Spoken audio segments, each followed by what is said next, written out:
Баршаңызға сәлем достар, бүгін сіздермен Гүлжайна, менің каналыма қош келдіңіздер.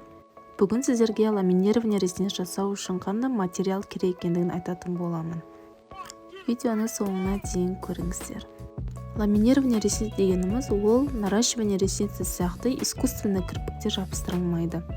Бұл өзіміздің табиғи кірпіктерімізді составтар арқылы қайырылу процесі. Және де ламинирование ресниц ол біздің кірпіктерімізге пайдасы өте көп. Оның ішінде ботекс деген витамин бар. Ең алдымен бізге мицеллярная вода және де ватный диски қажет. Онымен біз кірпіктердің шаңдарын сүртіп аламыз.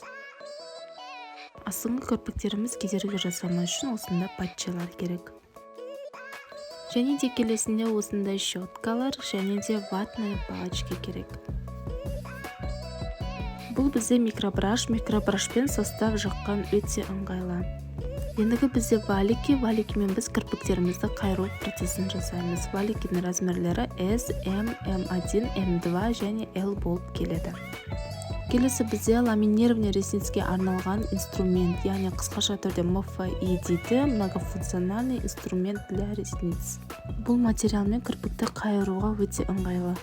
Ламинирование ресництің составтары осындай кішкентай сашыда немесе орташа үлкен флакончиктарда болады.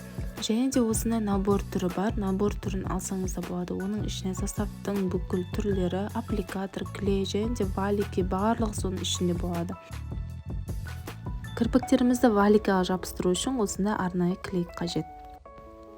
Кірпіктің арасын ашу үшін бізге осындай аппликаторлар қажет. Аппликаторлардың басы осындай тарақ тәріздес болып келеді. Және соңғы процесс ол бояу процесі. Сол үшін осындай краскалар керек. Краскаға арналған щетка және стаканчик керек. Достар, осымен бүгінгі видео аяқталды.